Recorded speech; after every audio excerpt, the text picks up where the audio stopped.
This is Kerrigan and Company. Prize-winning fun. The Topsfield Fair is back, October 3rd to the 13th. From heart-racing thrills and exciting live entertainment, to award-winning food, giant pumpkins, and everything in between. There's something for everyone at the Topsfield Fair, America's oldest country fair. The Topsfield Fair, October 3rd through the 13th. For more information and to purchase tickets, visit topsfieldfair.org. It's all about pumpkins, witches, and all things fall on this episode of Kerrigan and Company. Kerrigan and Company is here for you. Yes, Kerrigan and Company is here for you. Hi, everybody, and welcome to Kerrigan and Company. Great to have you with us for this special episode. We're going to talk about all things fall because here we are in the fall. I know for the week or so prior to this, it didn't feel like the fall, but it certainly is fall now. My favorite time of the year, by the way. And so I thought to myself, gosh, if I want to talk about one of my favorite times of the year, maybe I should have one of my favorite people in the world keeping me company today. And so that is why meteorologist A.J. Burnett is with me. It's so good to see you. It's good to see you, too. It's been a long time. I know. It has. Well, it's been a while, but I feel like we just sort of, we just get catch back. up. I was just going to say we get back in a room. Yeah. And I think the reason for that, AJ, is because you and I spent so much time over at Fox together. Yep. And, you've seen me at my very worst. I mean, a woman in her rollers with no makeup on at 2 a.m. in the morning. No, you look fantastic no matter what was going on with your hair. Absolutely. Well, I don't know about that, but we had a lot of good times there for sure. did. And now you've moved on to WCVB, which, I say you've moved on. Gosh, you've been over there for how long? Would you believe it? This January will be 10 years. Wow. Yeah, a decade there. Wow. And AJ. it's flown by. Yeah. I love it there. I love the people I'm working with. I love the culture there. The company that owns Channel 5 Hearst Television is, top to bottom, it's a great place to be. Super. Really I'm so glad to hear you say that. Thank you. Well, if there's anybody who deserves that kind of workspace, certainly it is you. Thank you. I said to AJ when we got here in the studio that I had just recently seen a video of his daughter, Grace. He has a Grace. I have a Grace. And you have an AJ, too. I do have an AJ. Yes. Again, maybe this is what ties us together. Exactly, right? But good night. I mean, you gauge how old you are off of the kids. Yeah. And when I saw her, I was just so shocked because I remember when she was born. Yeah. I can't believe it. Now She's a freshman in high school. Oh, goodness gracious. How does that time fly so fast? It's not Cindy's kids who, you spoke with her last year, and Cindy's kids are now, one is getting ready to go to college. The other is in his, college. Second year of college. Yes, absolutely, which not is shocking because we were there watching those kids as well, Well, I got to tell you, when I first met you, my Grace was 2. That's and right. she's 24. So I think that gives you a pretty good idea of where we've come from. We've been around the block a few times. You're getting ready to run a marathon, which is so cool. In fact, I think when this drops, what's the date you're running the marathon? So it's the 12th. So when this drops, I will have hopefully finished the marathon. Yep, absolutely. And tell me about this. What has made you decide to do this? So, I started running 2.5 years ago. I have tried to start running at least 24 times. And, about a week in, I can't do that. No. I am not, in case you couldn't tell, not built like a runner. I'm stocky, I'm broad, I weigh more than lots of runners. But for some reason, I know exactly what the reason was. Some personal issues back about 2.5 years ago. And it was part of my journey. Running stuck that time. It was a place for me to go mentally, emotionally, to kind of focus on something and get through the journey that I needed to get through. Yeah. And it's served me incredibly well. And since starting, my first race was the BAA 5K, now the Boston 5K, which, as you know, is the Saturday before the Boston Marathon. Right. And that marathon, I worked in the command center there as kind of weather awareness. And they allowed me to go out every once in a while and check out the finish line. And I got out there and I caught the bug. I caught the bug. You don't understand. You've been at the finish line before, and just the emotional attachment I felt to Yeah. the people who I saw clearly struggling to come get to across. that finish line and made it. I'm like, I'm going to do that someday. Yeah. So Good for you. That's so fantastic. Thank you. Yeah, I have been there and I've seen, and I completely understand that feeling that you get. Wow, do you suddenly have unbelievable respect for people who are willing to put themselves out there that far to do it. And a lot of times doing it, by the way, for charitable purposes, which is really fantastic. I run I probably run 10 miles a week because I run about 2 miles a day and I work out 5 days a week. I have no interest in running a marathon. I cannot imagine training for it. I cannot tell you what kind of respect I have for someone who trains for it. You just said, last week I was up in your neck of the woods, we ran a 19er. I'm like, I can't even fathom. Yeah. There is some walking involved. I'm not going to lie to you. Well, that's okay. But 19 miles is 19 miles. And my long was just this past, was 2 Sundays ago, 20 miles. And it was a struggle. It was hot. Yeah. I hadn't fueled properly, so I really struggled through that. But I made it. I Good for crossed, you. I finished the 20 miles. My watch chimed me, and I said, all right. I still had to walk the rest of the way home, but, it was, I felt a sense of accomplishment. Yeah, absolutely. Well, my hat's off to you. Thank you. It is.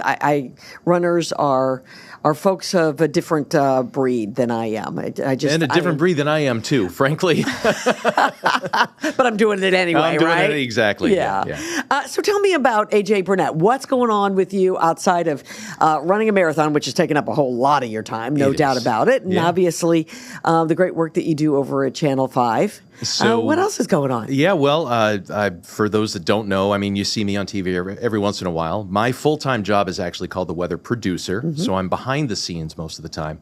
My job, originally, I was brought on board to kind of help Harvey Leonard, make his graphics. There was a lot of work that was being piled on him, a lot of shows. Remember, it used to be the 6 o'clock news and the 11 o'clock news. Right. And that became the 4, 4:30, 5, 5:30, 6, 7, 10, and 11 o'clock news while Harvey was still there. And so I was kind of Harvey's helper was the moniker that I had earned and tried to shake. Frankly, I love Harvey, and I was grateful as heck to be able to work with him and to be able to help him. But I wanted to be everybody's helper. Sure. So what I do behind the scenes, a lot of graphic work.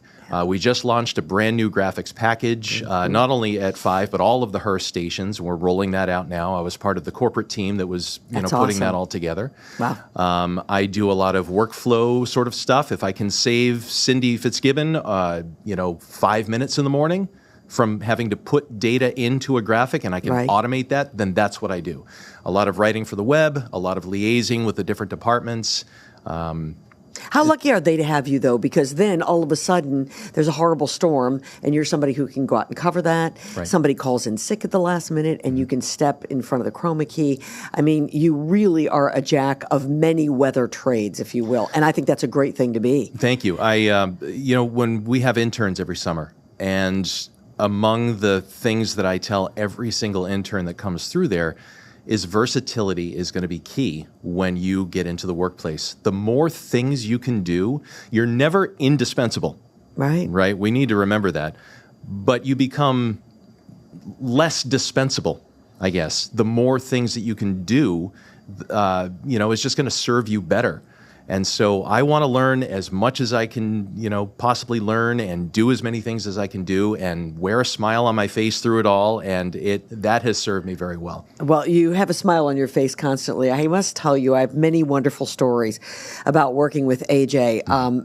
He has a fabulous sense of humor, I must tell you. And you need that sense of humor in the 7th hour of the morning show, which it felt like sometimes we were in. Felt like the 7th day. Yeah, 7th day of the 7th hour. Yeah. Right, exactly. But we also had lots of great talks, AJ and I did, about family and how important. I know your family, your grandparents, your parents, they've always been so important to you. Tell me some of the great lessons that you learned from family that you're carrying with you to this day. Oh, my goodness. How long do we have? Well, I know, exactly. So, after our time at Fox, I spent some time in between jobs, shall we say, and my oldest daughter, Grace, was not quite a year old when that happened, and I found out that it would be the end of that journey for me right before Christmas. It was hard. It was really hard, and I look back on that now, and Grace and I have such a cool relationship, and I'm convinced it's partly because of the time that I got to spend with her. She was 100% of my world at that point in time, and she still is. But I think it's just you were 100% of her world. That stage.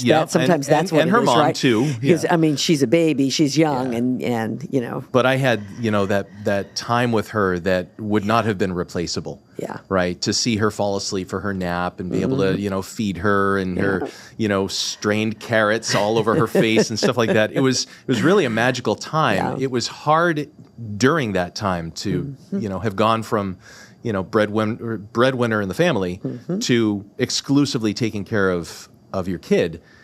But I think it's really just about trying your best to be present in whatever you're doing. And I think life since Grace was born, I'm still learning that. I've gotten a lot closer to it now. Yeah, yeah. That's a great lesson to have learned, I look at, I feel the same way sometimes. You're not present in those moments. My kids are older and they're out of the house, but when they come back, they were just back this last weekend. And you try not to get so distracted from the rest of the world when you have that opportunity to sit down across the table and just really two adults have a conversation, And unfortunately, our world keeps us from doing that so frequently. And you do miss those times. Nose into our phones all the time. Oh, it's so true, exactly. AJ. It's so true. We do a really fun thing, and it's called the Fast Five. Okay. Are you familiar with this? I am. Okay. I'm not familiar with what you're about to ask me, though. We hope you're familiar with a little bit of it. So we ask you to rapid fire answer these questions in 30 seconds if you possibly can. No pressure. So if you are ready, my friend. I guess I have to be. You have to be. Let's see what we can do. Here we go. In 3, 2, and 1. So what's your favorite season? Favorite season, I think, would have to be summer. Summer. You recently completed a marathon, or you're about to complete one. Tell me, what do you like most about running? What do I like most about running? The music and getting away in your mind and going to a place where you can truly focus on something. So you're a guy who runs with music in your ears. I do, yeah. Good for you. Mostly. Yeah. What's your favorite fall food? Favorite fall food? Oh, my goodness. Cider donuts. Oh, hands down, yeah. If you've been on the set of any movie that you could be on, what would that set be? What would that movie be? Oh, my God. These are tough questions. Let's see. I think it would have to be probably like a Top Gun style movie, maybe. Yeah. Something like that. Can you juggle? Occasionally, very poorly. That's a random question. Can I ask why you're asking me that? Just wanted to know. Because. I said off the top we're going to do some fall things. I do love fall. You're a guy you're a meteorologist. Yeah. So let's quickly talk about this. It's been a really warm fall here so far. Yeah. You mentioned when Cindy was here last winter, and Harvey was with her, by the way, which was great fun. We talked then about the changing seasons and how things have so changed here. You've noticed it, no doubt, right? Oh, absolutely. Isn't it crazy, AJ? It seems like the summers just keep going, right? The winter starts later, but lasts later. And your shoulder seasons, spring and fall, seem to be a whole lot shorter now to make room for the expansion of those two. Winter, I remember snow. And I'm a Cape Codder, right? I grew up on Cape Cod. And so, we didn't get as much snow as maybe Boston did, but we still got some. And now it's like we're hard-pressed to get that now. Winter is... Can I just ask you, is it cyclical or in your mind, or have we done this to ourselves? I'm really glad you asked me that question because, look, in my mind, and I think there's data to support this too, climate change is to an extent cyclical. I'll fully admit that. However, and this is the important part, it's not necessarily the cycle, it's the rate of change of that cycle, right? We are warming so rapidly now at a pace that we have never warmed before, and that's the concerning part. And it looks like we're on a trajectory that would maybe not go back to the other side of the cycle. But it's that rate of change, I think, is the most important thing. We're warming so quickly, and winter is the fastest warming season here in New England. Does it scare you when people absolutely refuse to acknowledge it? I mean, I just can't understand that. If you've lived any amount of years, you have to notice that the climate is changing. And for me, it feels like in the last 10 years is when I've seen these, really dramatic shifts. I get to some extent why people might be hesitant to believe in climate change. And it's because, look, there are a lot of industries that fall victim in some of the solutions to combat climate change. Fossil fuels, oil, coal, those sorts of things. They're viewed in many circles as being really bad for climate change. But they helped us get to where we're at now. And so I think there's a place for those solutions within the bigger solution, but I understand how some people don't want to believe in climate change because they're wrapped up in those industries. Sure. But I would also say if you were able to put that aside and look at the sheer science and look at the sheer data, it clearly points to climate change. It clearly points to a warming planet. Yeah, absolutely. It's scary. It's scary. No two ways about it. Yeah. A.J. Burnett is keeping me company today. We've talked a little bit about a warmer fall, the serious side of it, but let's talk about fall and the fun part of it. A.J. loves cider donuts. Me too. I love mums and I love pumpkins. And when we come back, we are going to chat with a gentleman from right here in Massachusetts that's going to have some tips on how to make the craziest jack-o'-lanterns this holiday you've ever seen. This is Kerrigan and Company. Get ready for her life, her music, her legend. A new spectacular production of The Cher Show is live on stage at Bill Haney's North Shore Music Theater from October 21st through November 2nd. Get tickets at nsmt.org. This segment of Kerrigan and Company is brought to you by Lucia Lighting and Design, where people in the know go for the best possible lighting and design experience. Welcome back, everybody, to Kerrigan and Company. Keeping me company today is meteorologist A.J. Burnett, and we're talking all things fall. And, of course, in the fall, don't we all love pumpkins and mums? The answer is yes, in case you thought that was a quiz. And what's really fun is if you are a sculptor and you can turn a pumpkin into anything you'd like. At my house, we pretty much stick with the triangle eyes and the jagged mouth. But that's not the case for our next guest. Now, you may actually recognize him. He was the first winner and later was a judge on the Food Network's Outrageous Pumpkin Contest. He was just recently at the Topsfield Fair, and he is a local guy, and we're so glad to have Paul Devers with us. It's great to see you. Nice to be here. Thanks for having me. And so glad you brought a friend. Yes, I always bring a friend this time of year. Paul, I guess the first question I have to ask you is how in the world you got into sculpting pumpkins like this? It's a pretty good question. So, Food Network was always that's how fall started for me, was with the Halloween Wars and the Outrageous Pumpkin show. So I would just watch, and then one year I saw one guy do it a specific way, and I said, I have to try that. That is just so cool. And YouTube, he had one video, and I just watched that video over and over again, and then I got a set of tools, and 500-600 pumpkins later, I kind of started getting good at it. Really? Yeah.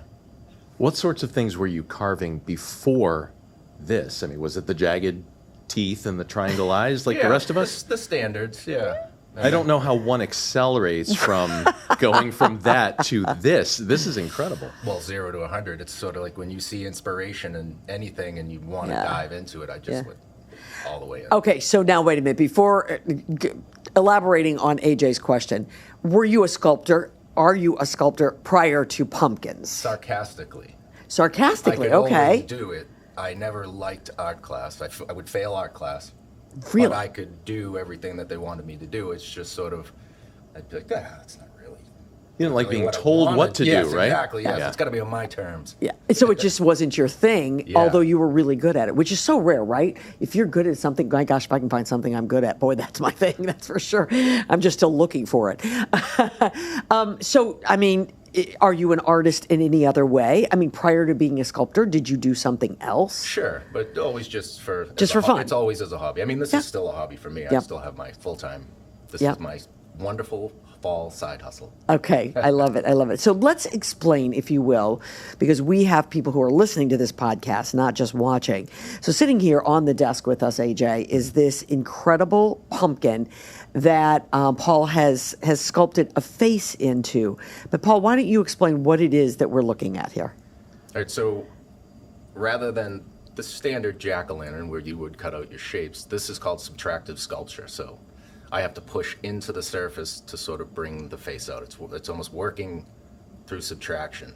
Okay. I'll start at the tip of the nose, and I'll start carving the shapes around the tip of the nose and never touch that one spot. And I'll push all the material back so I can bring everything out. Makes sense, right?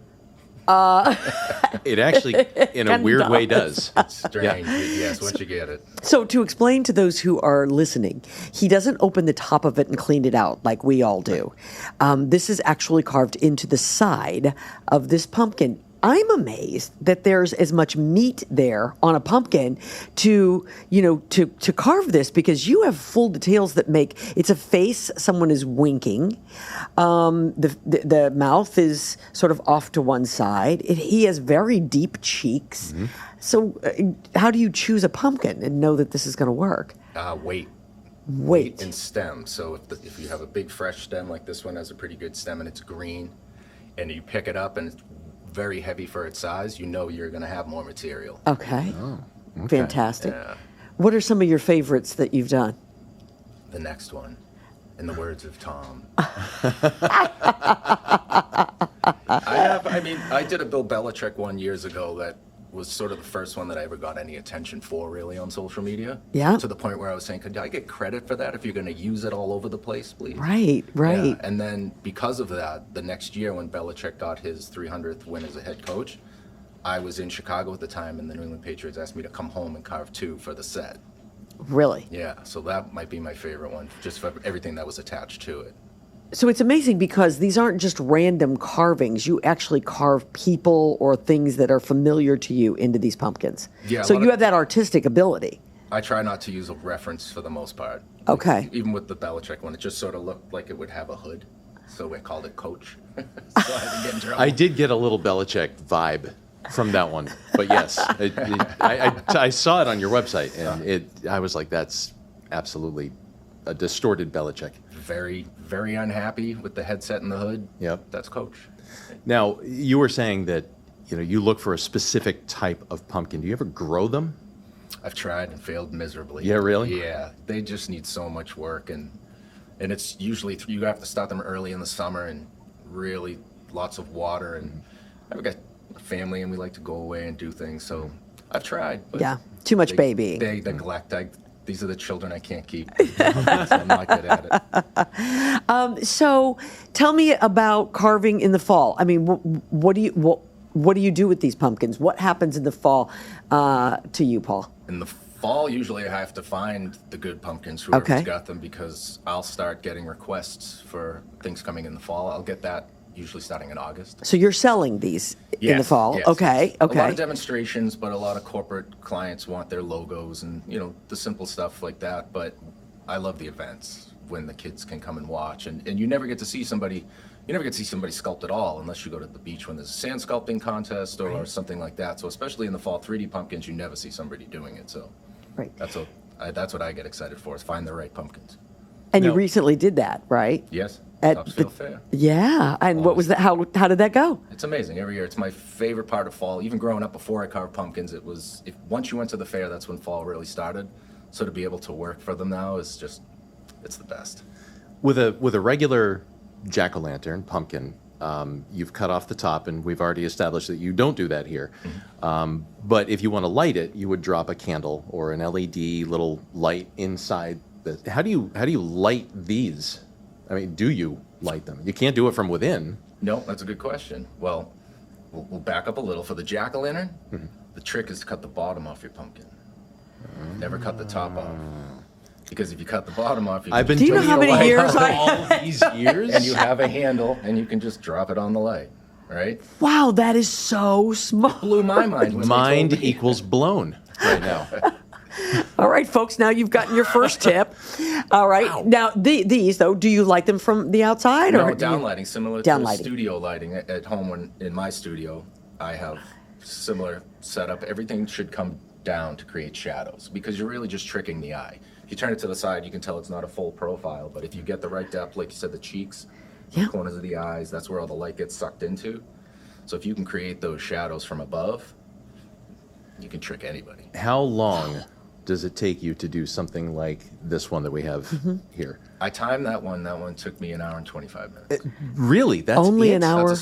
That's small pumpkin. Like when we get into the big 50, 60 pounders, that'll be Yeah. 4 or 5 hours. I think it would take me 1 hour 25 to mess up 5 pumpkins. Oh my goodness gracious! It would take me that long to figure out which side of the pumpkin I was going to carve. So, do you have mess ups? Do you go?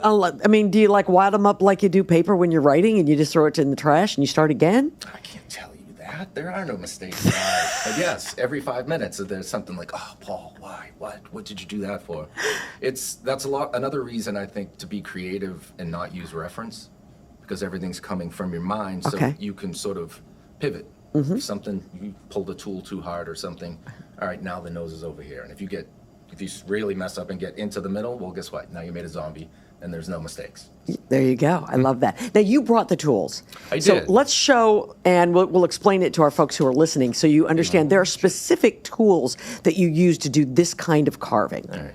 So these are ribbon loops, and they're primarily used for clay sculpting. Okay. A lot of pottery. So it's a sharp-ish blade. Like I can let children use these, and they're not going to cut themselves, but it will dig into. Not too bad, at least. Not too bad. Yeah. But yeah, it's just really just different sizes of the same tool, and then you can get crazy. Like I have things like emery pads, like for Brillo pads and stuff like that to smooth out the skin. I use a toothbrush to clean out some of the material, but Yeah. for the big jobs, it's just For different the bulk of sizes it? of ribbon loops. Wow. Yeah. So just like you said, like if you were doing clay. Exactly like Yeah. clay. Do you ever sculpt in any other medium? I used to do a lot more clay before the pumpkins, but it was always, like I said, for fun. Like the kids always had the biggest, craziest snow fort in the yard and whatnot. But I mostly clay. Don't like to do sand too much. Yeah. It's just going to be out in the sun all day. I can find a reason not to do anything, but I think this is the perfect one for me. But yeah, this and clay. I was just going to ask you about the sand sculpting, but you brought up the snow forts. Yeah. Did you get into like making the fort look just right, like with turrets and stuff? And I mean, did you carve out snow forts? Yeah, I made them Castle Grayskull one year. Wow. Remember back when we used to get a lot of snow? Yeah. All right, and we've come full circle. Yes. So how many of these a season do you think you do? For clients, like specific, I'd say probably about 30 or 40 in the month of pumpkin alone. Right. And then every Thursday I carve live. Right. And we take a challenge. And if there's no pumpkins around, as in when we get past Halloween, we go to butternut squash. So perishable items, I'll carve 150, 200 a year. Wow. Yeah. And how long is that pumpkin going to last, the one sitting here on our... Might want to take a picture of it because it's not going to last very long. Really? Yeah, Do you take spray it with care of anything to keep the varmints away? Oh, varmints you can't keep away. They're the worst. Yeah. Squirrels and stuff. I Yeah, know, right? but for preservation, you can use water with a little bit of lemon juice in it. Okay. But it's just all about keeping it hydrated. Same thing. If you bite an apple, walk away, come back a couple hours later, it's not Right. the same, right? Right. So I'll take wet paper towels, put it over the face, and then wrap it in saran wrap, and then the next morning if I'm going to put it out. A couple hours, check on it, maybe spray it with some water. It's a My husband does that to me at night when we go to bed. Little saran wrap. We get up the next morning. Yeah, good. That's great. Food Network. You were on Food Network. Tell me a little bit about that experience. Yeah, in 2019, so the show that I originally watched, Yep. and the man that I saw, Ray Villafane, that inspired me to do it, that show went away for a while. And then I got a phone call randomly from a producer that said they were going to bring it back. Would I like to be on the show? Cool. Obvious answer, yes, I'd Yeah. like to be on the show. So that was in 2019, and I was lucky enough to win. And I thought that was going to be, that's it. You know, where do you go from there? And then a couple of years later, I got the call to come back as the what do you call it? The expert judge. Awesome. Yeah. How and how many episodes of that was it just one or? So when I won it, it was just one episode. It was Yeah. winner take all. And then when I was a judge, it was four episodes. Were you a tough judge? I was the worst. No, I was fair. I mean, you had one of the judges was Terry Hardin, who's a Disney Imagineer and a puppeteer. So she has her set of skills. And then we had Sonny Anderson, who's more of a celebrity chef. And Yeah. so the one that they were really looking at. I bet. I was the Simon Cowell of the three, really. Sure. I had to be the bearer of bad news. No, I tried to be fair, though. It's a pretty small community, really. You know, it's such a niche, so Yeah, I yeah. kind of loosely knew all the contestants, so they kind of tried to keep us separated. Yeah. You don't find too many pumpkin carvers out in April, let's say. No, not many. Yeah. I've looked. You don't go into hiding. They do. They fold us up and put us in the closet. There you go. Well, it's a really cool thing. So if people want to get hold of you, let's say, and they wanted to, have this done, how would they go about doing so? Well, you can find me on social media, Dever Customs. Okay. And then my website is devercustoms.com. And then the show that I do, I stream a show called Carvers and Creators. Yeah. Where we take a carving challenge, streamed live. So we spin a wheel, so we don't know what we're going to carve. And then the second spin is the emotion to apply to the first one. And that goes all year round, and we bring in a celebrity artist from different genres all over the place. Lately, we've been into a lot of the Hollywood special effects kind of sculptors, Yeah. those are the guys that inspired us. So Yeah. if they're nice enough to come on, and then we try to get them to take the challenge. That is so great. That is so cool. Last question, my friend. What are you going to charge me for that? For you? Well, if I was going to call you and ask you to make one for me. Well, it just depends on the size and shape, but Yeah. it ranges from a couple $100s to Yeah. Yeah. Those corporate clients. like a DJ at a wedding. Yeah. No, it just depends on the size and shape and what they Yeah. want. Some people want some really difficult things I bet. to put on a pumpkin, but Yeah, I'll try bet. to be reasonable. Great. Well, listen, I think you can charge whatever you want because that is amazing. Yeah. I mean, it's a piece of art, and it really is spectacular. And for our listeners who can't see this right now, we want you to know if you go to our social media, we're going to provide you with some pictures of it. We want you to be sure and see it because it is really cool. Paul Dever, thank you so much for coming in. Happy to be Greatly here. Thank you for appreciate it. having me. Terrific to meet you. Continued success.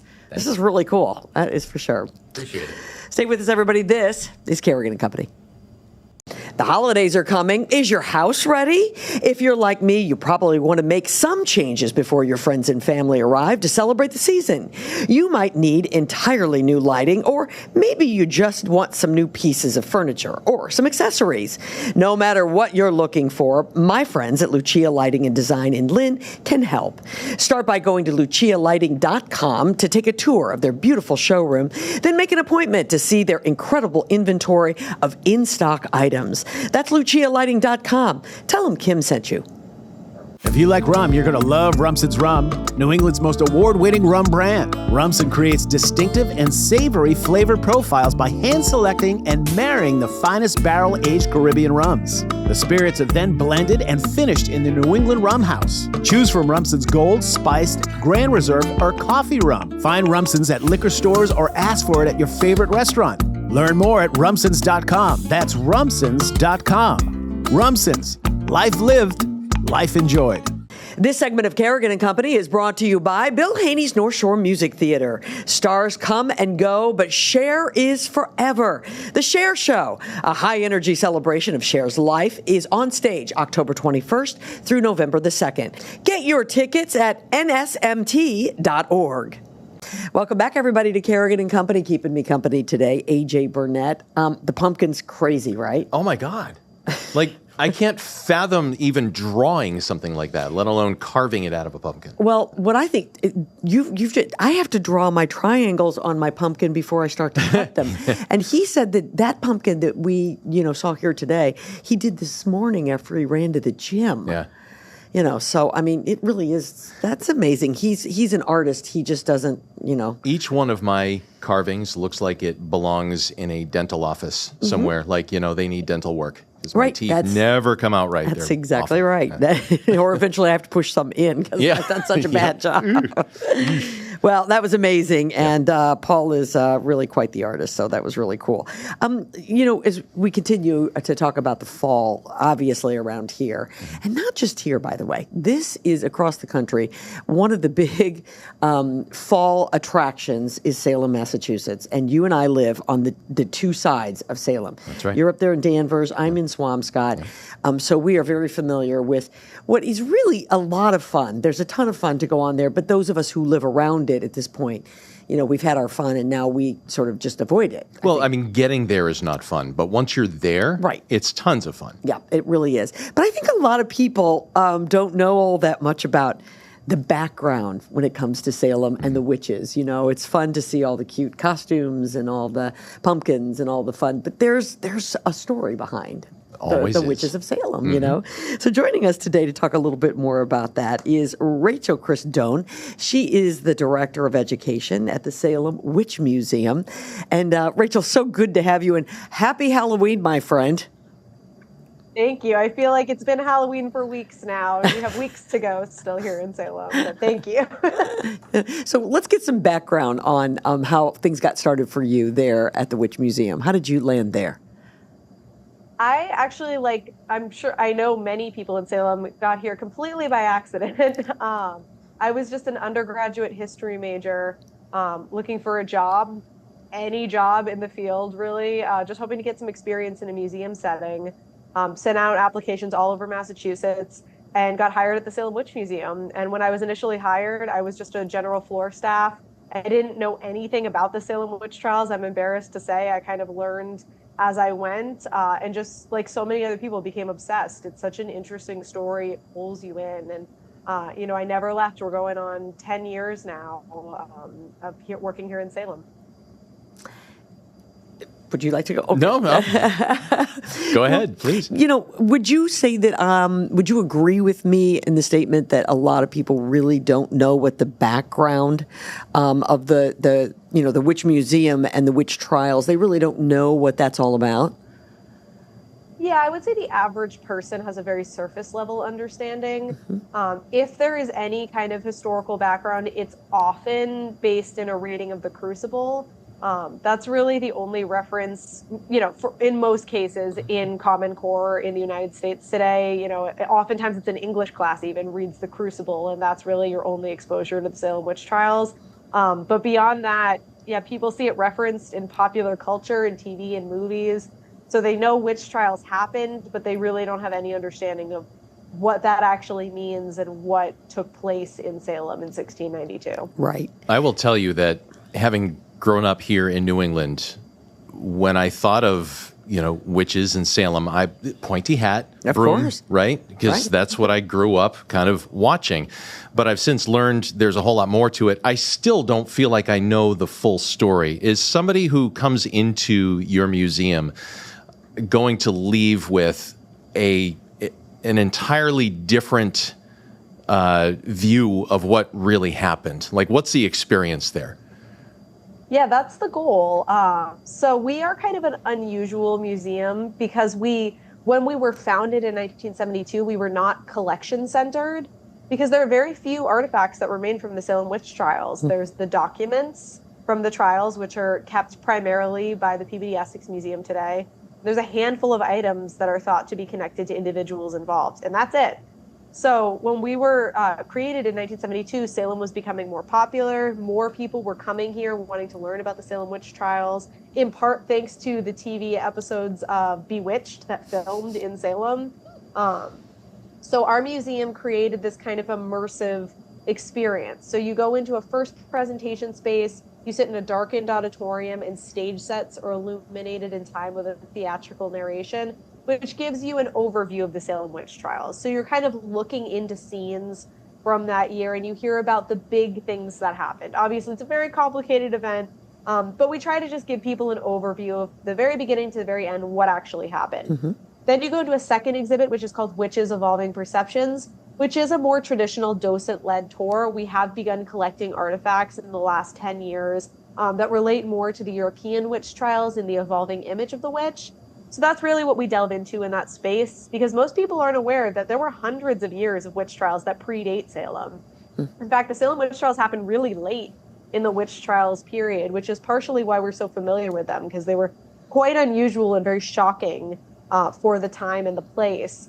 And then we talk a little bit about, why do witches have pointed hats and broomsticks in popular culture? Where do those things come from, along the way? And we end by kind of reiterating the important lessons of witch trials, the phenomena of scapegoating, the tendency to project fears on innocent people during times of great fear, which is what drove witch trials. So really trying to kind of connect these lessons into the modern day. So if we've done our job correctly, people come out with kind of a more comprehensive view of the whole period. Can I ask a really dumb question, There's but no maybe dumb a really question. good question? Absolutely. I don't know. What is a witch?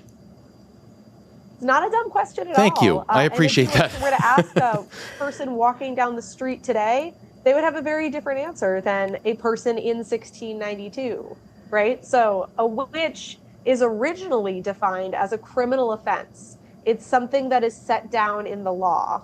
And it's understood to be an ordinary person who could be anyone, men, women, children, any person who had been tempted or tricked by the devil and sold their soul, and in return gained supernatural powers that they could use to cause kind of misfortune. So that's the original definition of a witch. And it's very clear that the people who were accused of being witches were all innocent people that are, again, scapegoated during times of great fear. So this was a role that was really cast on an individual by the community. It wasn't anything that person necessarily had done. Right. Yes. And what's kind of the confusing, or the more confusing element of this story is there are plenty of people practicing magic during this time, but they would not have considered themselves witches. So they would use what was known as magic, certain, herbal concoctions, hanging a horseshoe above your door, doing certain things that were thought to protect you from witches or even identify who the witches were in the community. So it's frowned upon by the church. You're not supposed to do it, but people are doing it pretty regularly, and they are not necessarily accused of being witches, which, again, it's very hard for us to wrap our minds around this in the modern day. Yeah. It was such an example, too, of sort of a group mentality, right? It was like one of the original major group mentality thing. One person was hysterical, everyone became hysterical. Many didn't know why they were even becoming hysterical, right? Let's talk about, though, witches now, and maybe if you could just sort of, I know we're asking you to tell us years and years and centuries of history, but why do we now think that witches ride brooms and have pointed hats? Well, the short answer is that basically witch trials come to an end in the 1700s. You see witchcraft laws being decriminalized, throughout Europe and the colonies. But even with these changes, the idea of a witch lingers on in cultural memory. So as we get into the 1800s, the 1900s, we're seeing witches enter folklore and fairy tales, and refined stereotypes are drawn from the witch trials period.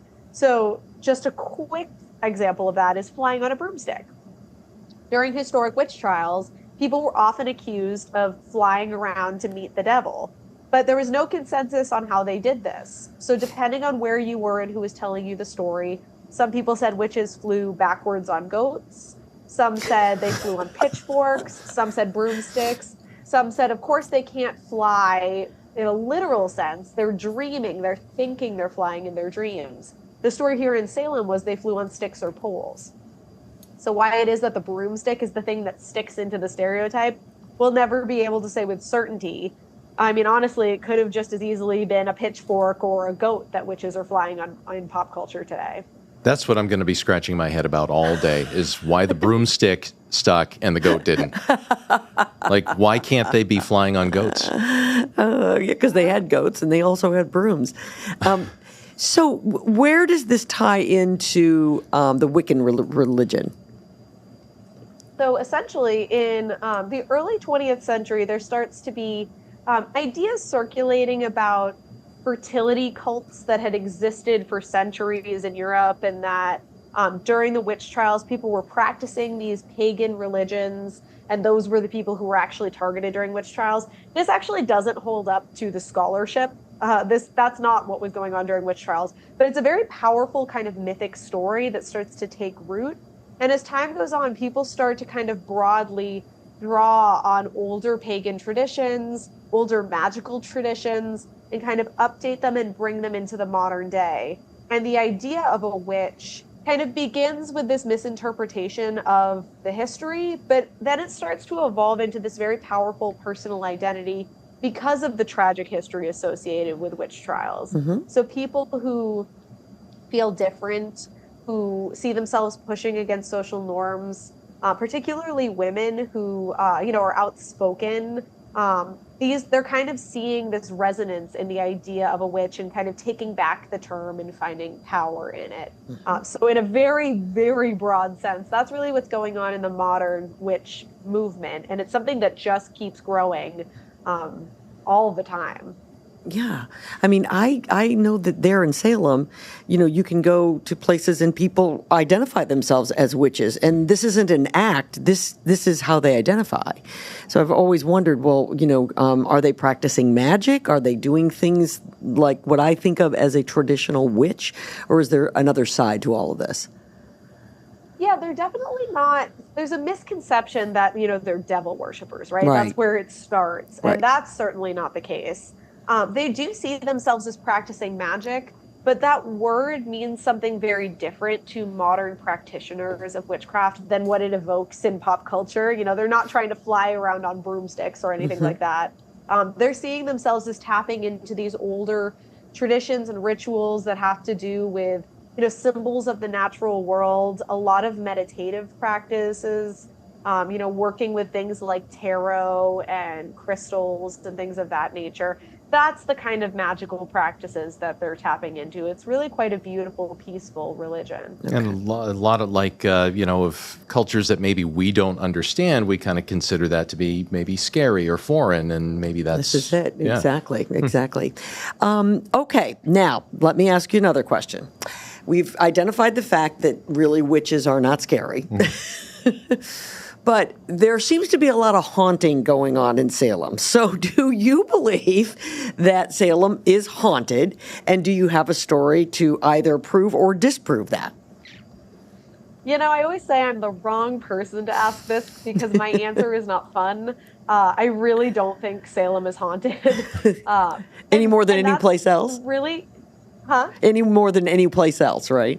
Yeah. And I mean, that's really coming from the perspective of so many of the ghost stories, I say in quotation marks, that you hear circulated around Salem are so obviously fake.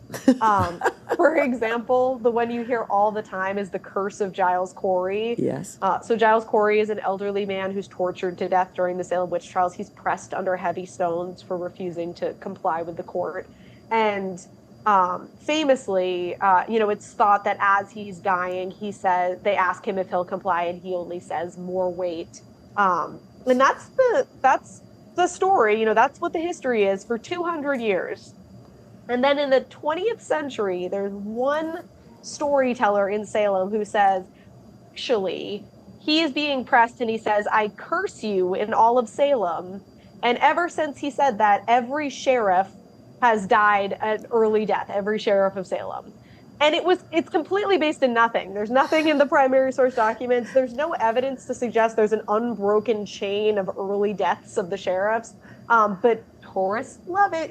Storytellers love it. It's such a ghostly story.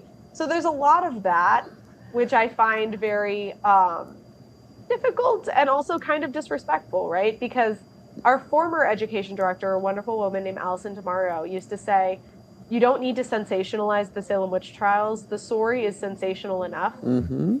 The true history of it is chilling and disturbing on its own. Mm-hmm. So the fact that there are so many kind of modern ghost stories that have been completely fabricated, it's made me very deeply distrustful of every ghost story I have ever heard. So when we see I'm not open to being proven otherwise, but at this time, I do not believe that Salem is haunted at all.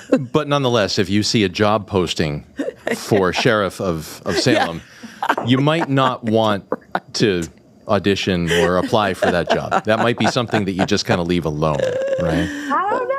I'm just saying, since he came up with that story, has a sheriff died an untimely death? I actually don't think they have. So, I'm still going to err on the side of caution here, I think. Hey, listen, here's what I say to that. That story and many others that have been made up bring a lot of people to Salem in October, that's for sure. Yeah. It's true. And, it's kind of alarming to see that people don't actually care whether it's true or not. They want a good ghost story. And, perhaps that's part of why you go on a ghost tour, right? You're suspending your belief. That's it. As a historian, I'm too curmudgeonly to do it. Well, I'm not going to call you curmudgeonly by any stretch of the imagination. You have been delightful, Rachel, and you've shared some really fun facts and some really cool things. So, thank you very much. Give us an idea of the Salem Witch Museum.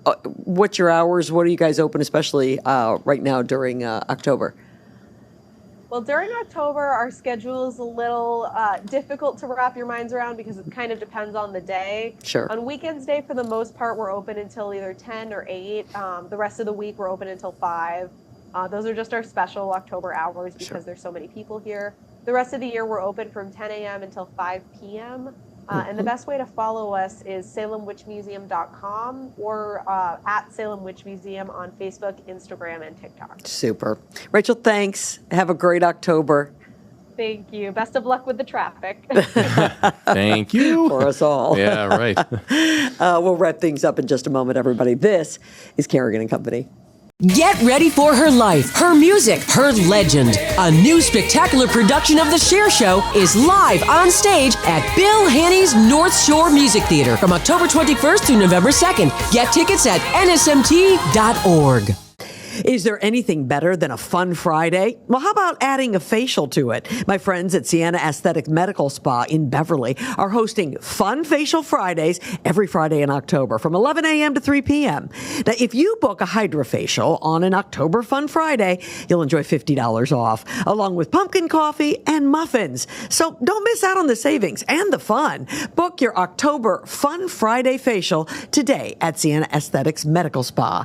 Go to siennaaesthetics.com. That's siennaaesthetics.com. Well, it's that time of the show when we wrap things up. A.J. Burnett has been keeping me company, of course, from Channel 5. He's a meteorologist, a longtime friend of mine. You've been so kind to come in and spend some time with me. I so appreciate it. It's been great to be here. I've enjoyed this. So what do you want everybody who's listening or watching, what do you want them to know about you? Oh, well. There you go. That's a nice broad question. Yeah, you thought right? Juggling was strange, wow, right? Yeah. I don't juggle. I have tried, and several black eyes later. Geez, you know what? Everybody doesn't know about you, AJ. I think the one thing that I may change the question slightly. Okay. When I'm gone, what do I want people to know about me? Yeah. And I think that it's just he was a kind guy. That's all I want people to know about me, I think, is that I was just, I tried to be kind. I tried to do the right thing.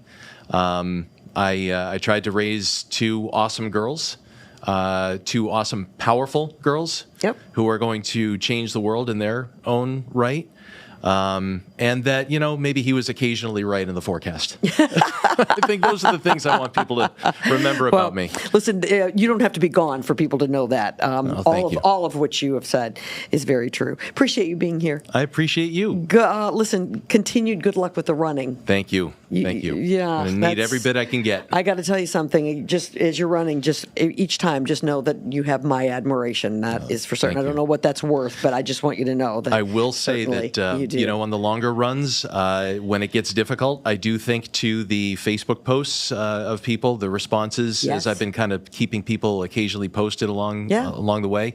And the things that they've had to say to me are what get me through that next mile. So I understand that. Blessed to be able to have that feedback. Think about that and sing along to the music that you're listening to. AJ Burnett. But by the way, folks, you can catch AJ, of course, on Channel 5. And, you know, you're bouncing around all the time. Yeah, it's hard mornings, evenings, you know, in the morning, in the evening, ain't we got fun? That's good. That's good stuff. Well, I'm always thrilled when I see you pop up. Thank you. For certain. Thank you. You bet. All right, and that's going to do it for this edition of Kerrigan & Company. So glad that you could be with us. Quick reminder, if you're watching on YouTube, be sure you subscribe. We hope that you'll follow us on social media. By the way, if you are not watching, that is the way that you're going to be able to see that pumpkin. So be sure you check our social media. And we also have a new website, and we'd love for you to go there. It is KerriganandCompanyPod.com. We'll see you next time. Thanks, everybody, for listening to Kerrigan & Company. To find out who will keep me company and be my co-host on the next episode, be sure you follow us on Instagram, Facebook, X, and TikTok. Kerrigan & Company is recorded at the Big Night Studios at the TD Garden in Boston. You can view the podcast on YouTube and listen to it wherever you get your podcasts. Be sure you tell a friend. The executive producer of Kerrigan & Company is David Thompson, and our social media managers are Grace Kerrigan, Colby Thompson, and Riley Thompson. See you next time.